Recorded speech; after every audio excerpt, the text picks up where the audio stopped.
Essa cena é uma das mais fortes que um jogo de terror já mostrou.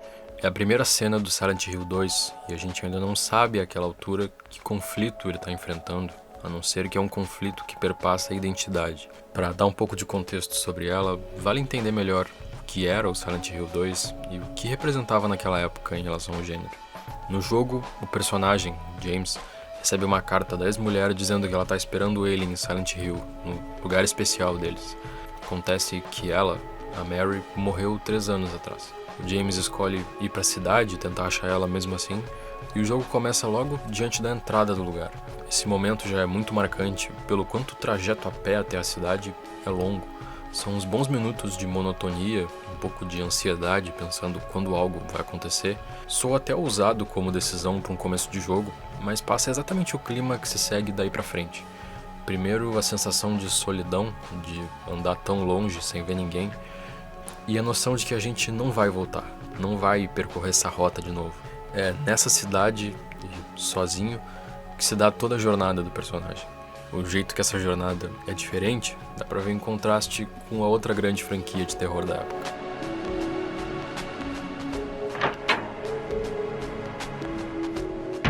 No Resident Evil de 96, o jogador é membro da STARS, uma unidade militar que interfere para investigar os assassinatos estranhos que estavam acontecendo na cidade. No processo, o jogador enfrenta os zumbis e monstros que a gente descobre que foram criados nos experimentos ilegais de uma empresa farmacêutica. Resident Evil parte bem mais de uma perspectiva de quem tira suas referências principalmente de outros jogos. A inspiração em jogo de aventura é bem direta, a estrutura narrativa é de um objetivo bem definido, separado do jogador por obstáculos que ele precisa resolver, seja na forma de puzzles ou de inimigos. A cena do início de Resident Evil, em que o zumbi vira a cabeça para o jogador, é bem marcante e ela sinaliza um pouco isso. Naquela altura do jogo, a gente ainda não viu ainda de verdade nenhum inimigo, e o olhar frio de predador que vem do zumbi remove qualquer resquício de empatia que o jogador ainda poderia ter por aqueles seres ali. A transição necessária de algo que tem características humanas, e talvez ainda seja humano em algum nível, para o obstáculo, que pode e deve ser removido sem hesitação do jogador. Para realizar essa tarefa, o personagem que a gente controla é um militar treinado especialmente para isso. O terror ali é orientado pela ação e pela surpresa. E o Silent Hill, em contraste, vai por um caminho bem diferente. O foco está bem mais na atmosfera de ansiedade, e o jogador se vê não tendo tanto controle, tanta agência de várias coisas que influenciam ele dentro do jogo. A lógica mais convencional de jogo de aventura é uma em que o jogador explora e conquista os lugares do jogo, uma lógica de colonização do espaço como elemento-chave da jogabilidade. Mas o mundo de Silent Hill é um espaço de confinamento, que tira essa autonomia e controle que se está acostumado a ter controlando um personagem. Um pouco dessas diferenças tem a ver com as referências da equipe do jogo, que vieram nem tanto de videogame, mas mais do cinema e da televisão. Dá pra ver bem a influência que o David Lynch teve sobre Silent Hill. É difícil não relacionar com Twin Peaks. A série é sobre os impactos do assassinato de uma menina numa cidade pequena dos Estados Unidos. Nosso contato com ela é através de um investigador de fora da cidade que gradualmente se envolve com seja lá o que está acontecendo lá. Twin Peaks é assustador às vezes, um pouco pelo estranhamento que muitas coisas da série causam. A gente está num universo que a princípio é muito familiar. A convenção de cidade de interior americana tá ali com todo o romance e nostalgia que ela tem. A gente, junto com o agente Cooper, sente essa familiaridade, mas ela é o tempo todo borrada na série. Não de forma a destruir as convenções, mas cultivando um estranhamento em torno delas. Pode ser através de um exagero pequeno em cima de alguma coisa, que pode ter uma vazão cômica no estranhamento, até uma deformação maior de outra, tipo a mulher que é uma dona de casa muito preocupada com a casa e vai ficando obcecada num nível bizarro com o barulho que as cortinas fazem. Essas coisas parecem acontecer dentro de um mundo paralelo, como se todos estivessem dentro do próprio clichê numa novela e eventualmente deformando as barreiras dela. Tipo a personagem interrompendo um diálogo para dançar a música tema que toca sempre que ela aparece, que obviamente se pensava ser uma música de fundo da série, mas a cidade ali tem suas músicas de fundo. A cidade de Twin Peaks, por si só, é um tipo de personagem que, nas suas expressões meio surrealistas, controla e tem efeito sobre os outros personagens da série. A cidade de Silent Hill também é um personagem por si só, que realmente controla os eventos de várias formas diferentes. Ela modifica o espaço no jogo, distorce a lógica espacial nas estruturas que o jogador passa. Dá pra entrar, por exemplo, numa porta no meio de um corredor que deveria ser uma sala pequena e se ver num lugar que não faz nenhum sentido existir ali. Algumas portas podem simplesmente trazer o jogador de volta pra um hall que ele já passou e não faria sentido chegar ali de novo. Ou tu pode ter descido uns 500 metros pra baixo do solo, abrir uma porta e aparecer na rua de novo. Algumas vezes a cidade literalmente aborta o avanço do James e joga ele de volta pra um mesmo hall de entrada. De volta pra um lugar de escolhas, tipo, resetando um avanço que poderia ter ido longe demais. Essa personalidade da cidade também se manifesta na câmera. A câmera de Silent Hill tem um olhar muito ativo. Várias vezes ela aponta e sugere o que ela quer que o James faça. Muitas dessas vezes ela vai estar apontando para uma porta trancada ou para o lugar errado. Dá pra ver até quando essa personalidade da câmera tá te julgando, te acusando de alguma coisa. Na cena que o jogador encontra a lanterna, ela tá pendurada num manequim de vestido, apontando a luz para ele. É o James quem tá sendo enquadrado e sendo observado ali. Nessa cena que a gente conhece também pela primeira vez esse monstro que levanta do chão. É um manequim que da cintura para cima só tem perna também. Em contraste com esses olhares cheios de intenção e personalidade que tem em vários momentos, em outros a câmera tá parada, satisfeita com o rumo do personagem, parada no canto da parede, se limitando a observar, lembrando uma câmera de vigilância, que não se mexe, mas a gente não consegue esquecer que tá ali em nenhum momento. Mas se a gente já entendeu a câmera como parte do olhar da cidade, controlando e manipulando a jornada do James, qual o motivo e de onde vêm essas acusações e essa vigilância? Outra referência importante para o jogo foi o filme Jacob's Ladder, ou Alucinações do Passado. Nele, o Jacob é um veterano de guerra do Vietnã que, voltando para a cidade dele, para a vida normal, começa a ter esses flashes de pesadelo surrealista, muito desorientadores e muito confusos. No fim, a gente descobre que o filme se inspira nos efeitos do uso de armas químicas pelos Estados Unidos no Vietnã. A justificativa do ladder, de escada no nome, seria porque a droga do filme é uma escada direta para as emoções de ódio e tristeza mais antigas e primitivas da mente. Mas a escada também diz respeito ao processo que o Jacob enfrenta de lidar com essas memórias. Enfrentar os fantasmas que ele deixou em vários lugares, tipo uns nós, memórias intensas ou com coisas inacabadas. Elas passam pela culpa e o não processamento de tudo que aconteceu na guerra, culpa e negação pela morte do filho, raiva pelo fim de um relacionamento. Tem muitos fantasmas nesses lugares metafóricos, realmente partes da alma dele, que já não é uma coisa só. É até difícil saber quem é o Jacob no filme. Ele faz questão de ser inconstante e as memórias dele são barulhentas. A ansiedade com que elas emergem é assustadora. E é a resolução dessa identidade, de entender e aceitar quem ele é e o que ele fez, que está em conflito no filme. Como a gente descobre no jogo, a jornada do James em Silent Hill é sobre identidade. Uma jornada pelos sentimentos de culpa dele pelo que aconteceu nos últimos meses de vida da Mary. Conforme a doença piorava e ficava cada vez mais desgastante acompanhar aquilo, o James chega a desejar de alguma forma que ela morresse.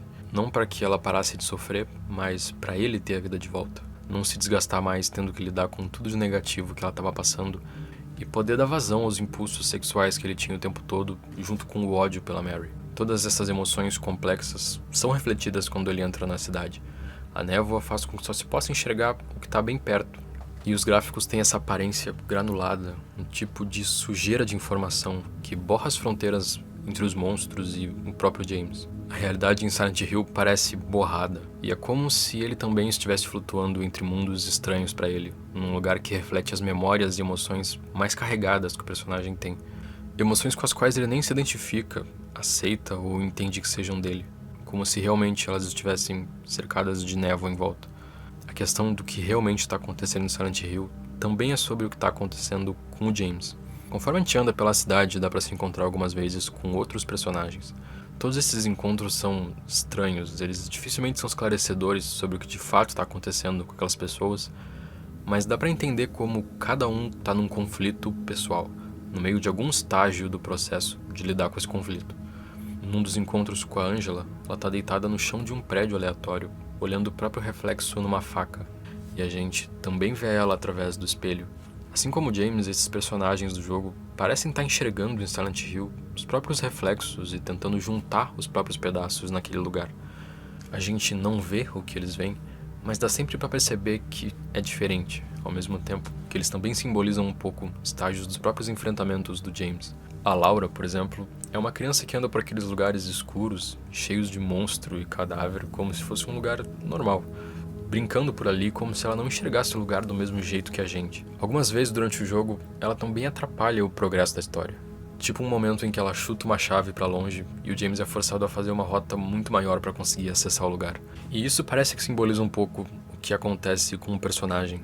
O James, desde o início do jogo, é inacreditavelmente apático a quase tudo que acontece. Apesar de tudo de estranho lá também surpreender ele, é sempre uma reação muito abaixo do que se esperaria diante da espiral de loucura em Silent Hill.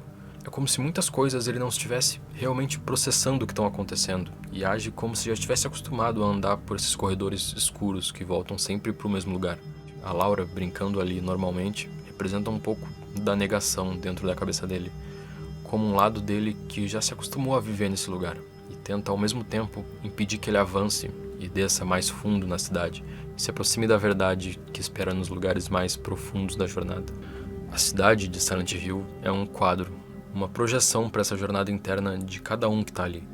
E o que tem de mais assustador no Silent Hill 2, na minha visão, é como, diferente do que dá a entender no início, isso não é uma jornada de redenção, e o encontro com os monstros da cidade não é um enfrentamento dos medos do James, é uma jornada de punição. O mecanismo da cidade é obcecado com punição.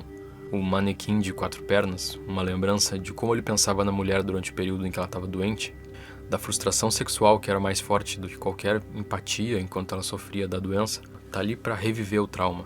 Não tem superação nem vitória sobre um obstáculo em conseguir derrubar esses monstros, ou menos ainda, fugir deles várias vezes. O monstro com a pirâmide na cabeça, com a estética que lembra um tipo de carrasco, é tão assustador porque ele tá ali exatamente para fazer o James reviver o trauma na cabeça dele de novo e de novo.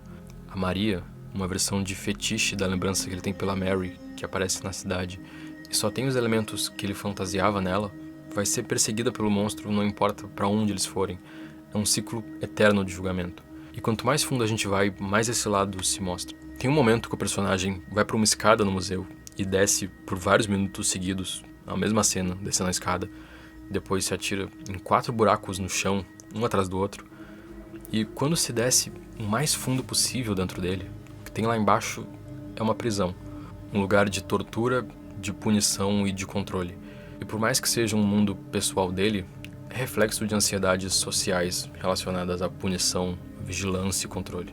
O hospital, a prisão, os lugares onde se passa a maior parte do tempo no jogo são sempre alusões a instituições de controle. E dentro desses espaços, a gente não é um agente treinado de uma organização militar, mas um homem normal, sem nenhuma qualidade ou habilidade muito especial, que é extremamente difícil e duro de controlar como jogador e que está num mundo em que ele é controlado e não o contrário. Os comandos com uma resposta estranha e a câmera claustrofóbica de mexer só aumenta essa sensação de impotência e de confinamento. Quando James encontra de novo a fantasia da ex-esposa no fundo da prisão, todo o enquadramento implica a dúvida de quem de fato está preso pelas grades. O James está preso num mecanismo que ele mesmo criou. Aren't you Maria? I'm not your Mary. So, you're Maria?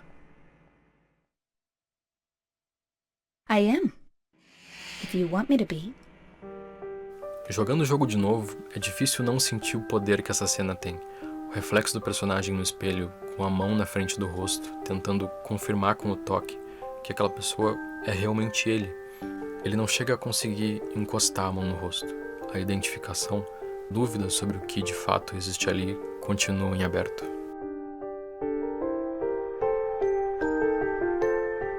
Meu nome é Otávio. Eu vou deixar na descrição a referência de alguns livros que eu imagino que alguns tenham percebido a referência no vídeo. Então dá uma olhada lá, te comprando pelo nosso link da ajuda do canal. E deixar um obrigado também pro Leone Cruz, nosso grupo de apoiadores. Foi conversando com ele que veio a vontade e a ideia de fazer esse vídeo. Quem quiser saber mais também sobre a nossa campanha de apoio, eu deixo tudo na descrição também. Obrigado pela atenção.